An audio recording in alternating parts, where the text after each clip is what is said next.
একটা চায়ের দোকানে চা বিক্রি করলেও চা বিস্কুট ঘুগনি ইনকাম খারাপ হয় না, চাকরির থেকে বেশি টাকা পাওয়া যায়। মনে রাখবেন, পলিটেকনিক ITI বাংলায় 500টা আছে, সেখান থেকে ট্রেনিং নেবেন, স্কিল ট্রেনিং, পড়াশুনোর সুযোগ, ট্রেনিংয়ের সুযোগ, সব সুযোগ আছে, সব সুযোগ আছে। এবং আমি তো বলবো 2-3 লক্ষ অ্যাপয়েন্টমেন্ট হতেই পারে ইমিডিয়েট, যদি OBC রিজার্ভেশনটা ক্লিয়ার হয়ে যায়। গভর্নমেন্ট চাকরি করতে গেলে কতগুলো সিস্টেম আছে, ইন্টারভিউ কল করে, আপনাদের পরীক্ষা দিতে হয়, ইন্টারভিউ দিতে হয়, এদিকে লক্ষ্য রাখবেন। ভাইরা আমার, চিন্তা করার বা হতাশাগ্রস্ত হওয়ার কারণ নেই। একটা চায়ের দোকানে চা বিক্রি করলেও চা বিস্কুট ঘুগনি ইনকাম খারাপ হয় না, চাকরির থেকে বেশি টাকা পাওয়া যায়। মনে রাখবেন, বাণিজ্যে বসতলক্ষ্মী, কেউ চাকরির সুযোগ পেলে চাকরি করবেন, পলিটেকনিকের ট্রেনিং নিয়ে চাকরি করবেন। আমরা 10 লক্ষ ছেলে মেয়েদের পলিটেকনিকের ট্রেনিং দিয়ে আমরা কিন্তু তাদের চাকরি করে দিয়েছি। আরও কয়েক লক্ষ চাকরি হবে খুব শীঘ্রই, যারা ITI ট্রেনিং নিয়েছেন, পলিটেকনিকের ট্রেনিংও নিয়েছেন। মনে রাখবেন, অনেকে বলে চাকরি হয় না, দেখবেন কি করে? একটা সমুদ্রের মধ্যে যদি আপনি এক মুঠো নুন ঢালেন, তাহলে কি নুনটা দেখবেন না সমুদ্রটা দেখবেন? চাকরি হলেও মনে রাখবেন, যে চাকরিতে জয়েন করে সে জানতে পারে, অন্যরা অতটা জানতে পারে না। মানুষ তো মহাসমুদ্র, কেউ না কেউ কোনো না কোনো কাজে ব্যস্ত থাকেন। পড়াশুনো করুন, যোগ্যতা নিয়ে সারা বিশ্বকে জয় করুন। কি সবুজ সাথী, সবুজ হয়ে এগোতে হবে তো, এভারগ্রিন, এভারগ্রিন এগিয়ে হবে।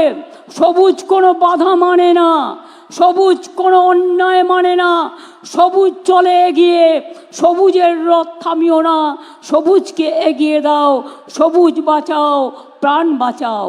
আমি সবাইকে বলবো, সবাই বেঁচে থাকুন যার যার মতো, সবাইকে, কেউ যেন আমরা দাঙ্গা না করি। ওপার বাংলায় একটু প্রবলেম হচ্ছে, কিন্তু BSF-এর সাথে ওটা বর্ডার দেখার দায়িত্ব BSF-এর।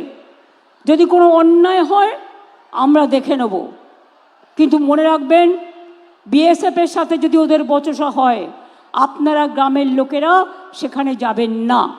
আর পুলিশকে বলবো, মাইক্রোফোন অ্যানাউন্স করে বলবেন যে আমাদের ইন্ডিয়ার লোকেরা এপারে চলে আসুন, বাদবাকিটা প্রশাসন দেখে নেবে।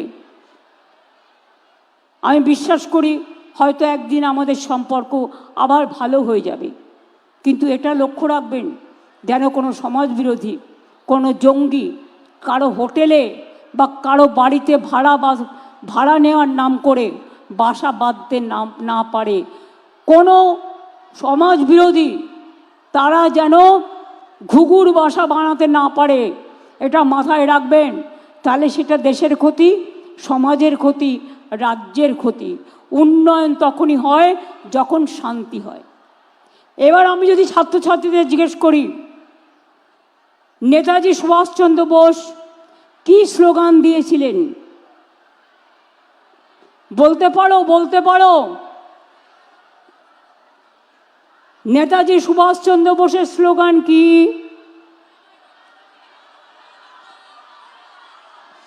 জয় হিন্দ। বঙ্কিমচন্দ্র চট্টোপাধ্যায় বাংলার। বলতে পারো? বলতে পারো? ভারতবর্ষের ন্যাশনাল সং কি?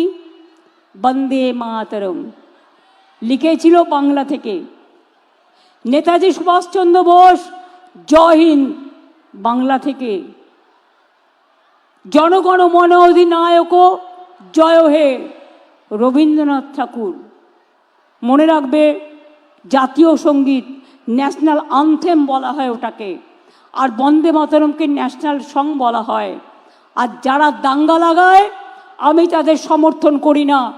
আমি মনে করি মানুষ মানুষকে ঘৃণা করে না, ভালোবাসে। রামকৃষ্ণ পড়ো, স্বামী বিবেকানন্দ পড়ো, রবীন্দ্রনাথ পড়ো, নেতাজি পড়ো, নজরুল পড়ো, গান্ধীজি পড়ো, আম্বেদকর পড়ো, বিরসা মুন্ডা পড়ো, মৌলানা আবুল কালাম আজাদ পড়ো, ভগৎ সিং পড়ো। দেখবে কোনো দিন তারা কোনো দাঙ্গাকে সমর্থন করেনি, ভাগাভাগিকে সমর্থন করেনি।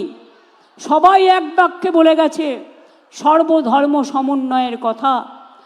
কাজী নজরুল যখন দেশে স্বাধীনতা আন্দোলন হচ্ছিলেন, তিনি কি লিখেছিলেন কবিতাটা মনে আছে? দুর্গমগিরি কান্তার মরু দুস্তর পারাবার, লঙ্ঘিতে হবে রাত্রি নিশীতে যাত্রীরা হুঁশিয়ার। কি বলেছিলেন? ফাঁসির মঞ্চে গেয়ে গেল যারা জীবনেরও জয়গান, আসিয়া লক্ষ্যে দাঁড়ায়ছে তারা দিবে কোন বলিদান।